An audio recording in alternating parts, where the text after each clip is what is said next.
The most anticipated villain in anime history, the strongest One Piece character in the entire show, and perhaps the most legendary historic figure in One Piece's insane world building, will be defeated by the power of friendship.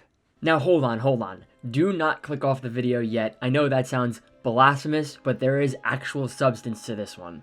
Unless you have not read One Piece chapter 1171, in that case you can click off this video because there will be manga spoilers incoming. Ever since the dawn of immortality in One Piece with the Egghead Island arc, a lot of people wondered how the hell Luffy would get strong enough to defeat Imu, this character who is seemingly invincible in the scale of the One Piece world. But as of this chapter, I think I have pieced together how Imu will go down in the end of the story, and although some people might not like it, the theme of this takedown will be the power of friendship, which is what I'm going to explain in this video. If you end up enjoying this video, or if you just like One Piece as much as I do, make sure to like and subscribe. I'd love to have you on board the channel, and let's talk about the power of friendship defeating Imu. So first, like I mentioned, the dawn of immortality in One Piece with the Egghead Island arc, this drastically changed One Piece power scaling forever in how absurd of an ability it is. We just had Luffy, who took down Kaido, have trouble damaging the 5 Gorosei members who, despite all of his effort, he could not injure at all.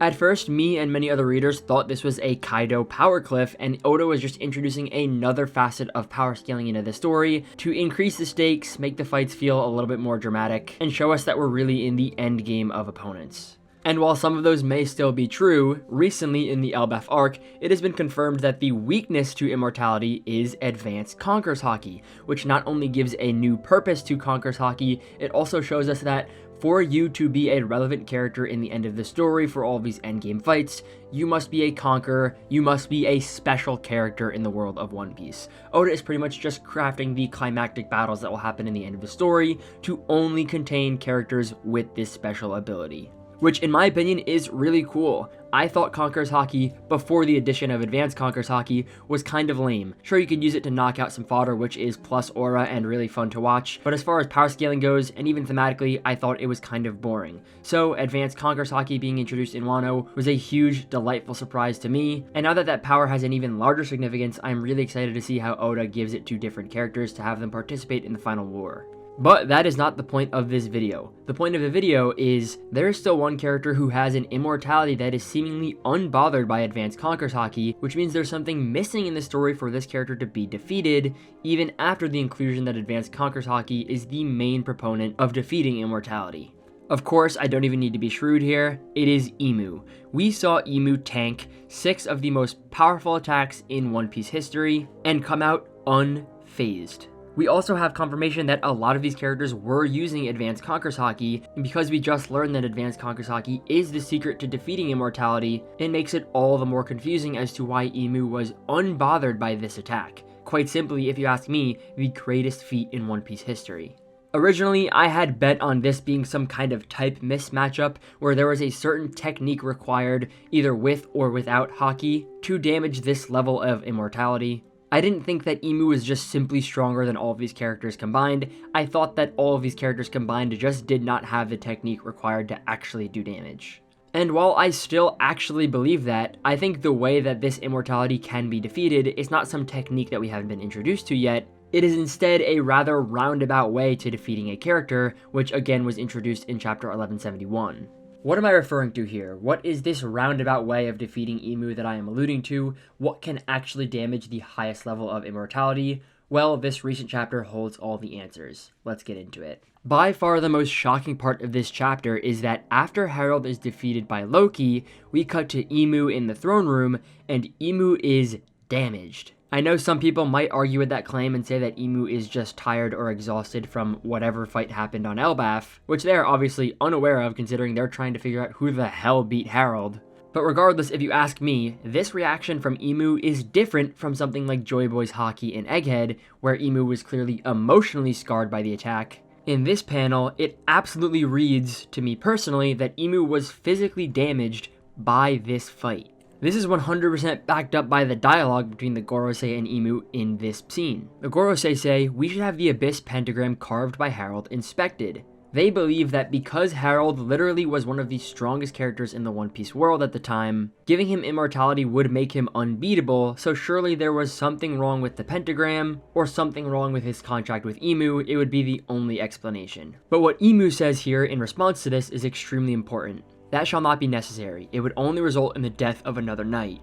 To me, this is Imu admitting that someone on Elbaf was capable of beating Harold, and sending another knight to investigate the situation would only result in their death, because at the time, Harold was likely the strongest god's knight. Send somebody weaker than Harold, they're going to meet a fate worse than he met when he reluctantly fought against Loki. And why would the death of another god's knight be troublesome to Imu? Well, you might answer they just don't want to lose their forces, especially those at the top of the pyramid in an elusive group like the God's Knights. But this line afterwards makes me think differently. Every covenant comes with a price to be paid, even for Mu. The word covenant here is obviously referring to something else we learned about in this Elbaf flashback, the fact that the God's Knights and the Gorosei are part of a covenant with Imu, which gives them powers like immortality, telepathic communication, and teleportation. Obviously, Imu is the one dishing out this covenant, so if Imu is saying there's a price to be paid when this covenant is broken or given away, the clear indication that a piece of Imu is being handed to the members of the God's Knights, which now, because of Imu's reaction to the defeat of Harold, we know might have an even larger implication on his status than we once realized. Imu giving people immortality does not come for free. It is actually an ability that comes with insane stakes for the origin, Imu in this scenario, because of what is implied here. If anybody who is in a covenant with Imu and receiving immortality loses a fight to someone with advanced Conqueror's Haki, the damage is redirected, or at least in part shared, directly to the owner of the ability, Imu. Which then leads me to the claim that I made in the beginning of this video, a claim that I feel like left a sour taste in a lot of people's mouths, but it's time to explain. What do I mean by Imu will be defeated by the power of friendship? Well, the implications we just talked about probably already answer that question for you, but let's go over it. If we assume that the God's Knights losing battles to people with advanced Conqueror's Haki directly damages Imu, then it becomes clear that there are 13 characters that must be defeated in order to allow Luffy to defeat Imu. I'm not going to be stupid and say that Luffy won't fight Imu or deal the final blow to the main antagonist of the story. I think that is a little too far-fetched. However, I think it is entirely possible, in fact even plausible, that the God's Knights and the Gorosei must be defeated by allies of Luffy to lower the immortality level of Imu to allow him to be defeated by Luffy. Which would mean, yes, the power of friendship, the friends of Luffy, fighting against the God's Knights and the Gorosei would weaken Imu in the fight against Luffy, allowing Luffy to prevail. Hence my claim, the power of friendship. That's right, I truly believe in the final war, we will have 13 members of the Covenant of Imu who directly damage Imu if they're defeated, fighting against 13 of Luffy's closest allies, the characters with advanced Conqueror's Haki who are eligible to damage those Covenant members, leading to Imu weakening and the defeat of Imu at the hands of Luffy. Now, I know a lot of you are probably thinking, that's lame, I want Luffy to defeat Imu on his own, I hate the power of friendship, I hate this lending a hand type of thing in One Piece, and I understand where you're coming from. Other series have done this trope and they've done it really poorly, so you are right in that it could be dangerous for One Piece. However, I think both thematically and logistically, it could make a ton of sense. Let me explain. First, thematically, we all know that the Will of D is supposed to bring the dawn, and once Imu is defeated, the world will be freed from its 800-year imprisonment. Of course, thanks to Whitebeard's speech, we know that Luffy will be carrying a ton of history on his shoulders when he frees the world. However, something I've always realized and thought about how Oda would handle in the end of the story is that there are other D members. Now, obviously, some of them are at odds with Luffy and might be an obstacle for him, such as Blackbeard. But regardless, the fact of the matter is there are other D-Clan members, like Law, like Vivi, even deceived people like Ace and Roger. I've always wondered how Luffy would shoulder the burden of the Will of D and liberate the world without even knowing he's kind of part of this elusive club. However, if this theory of mine is to come true, where people who are closest to Luffy will aid him in his fight against Imu by taking out the God's Knights, I think it's a little bit more thematically accurate for One Piece in the fact that the Will of D across all of these different characters will have contributed to taking down Imu, which embodies the phrase, the D are the enemy of the gods, as we learned in Dressrosa, and would make for a little bit more of a satisfying defeat of the world government. It didn't rely on one fateful person, the entire will of D aided in overcoming this barrier. But what is an even heavier piece of evidence is that if you look at the amount of people who would be able to fight a God's Knights or a Gorosei member because they have Conqueror's Haki, is slowly encroaching on the number of people in Imu's Covenant.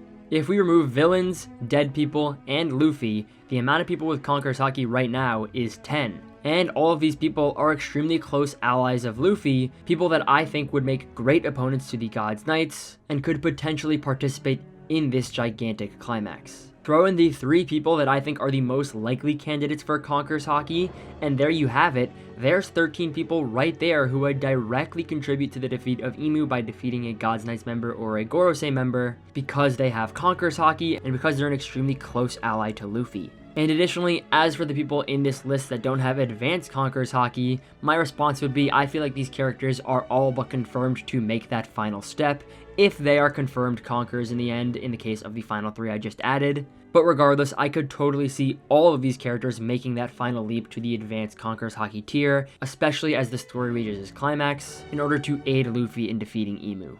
Everything is there in front of us now. I understand that the power of friendship is gravely looked down upon in the world of media. However, it seems quite likely that damaging the Gorosei members or the God's Knights does inflict pain on Imu. If there are 13 Conquerors, like I just mentioned, who are present in the final battle to fight those God's Knights and Gorosei members, it would totally make sense for them to help Luffy in this fight because of the over-encompassing will of D. And let's be honest, it just fits One Piece incredibly well to have all of the wills of all these people in this imprisoned world all come together to help Luffy defeat Imu in that final battle. A final battle which right now currently looks like it is unovercomable considering how strong Imu is, but this theory answers all of our questions. If you watched all the way to the end of this video, I really appreciate you. Thank you so much for watching. If you enjoy videos like this and want to see more, make sure to subscribe. I'd love to have you on the channel. Let me know what you think. Would you hate something like this? Do you want Imu to just fight Luffy one-on-one? Do you think the 13 Conquerors I mentioned will be the 13 people to help Luffy in his final fight? Or is there going to be a different way to defeat Imu that hasn't been introduced in the story yet? Once again, thank you so much for watching, and I'll see you next time.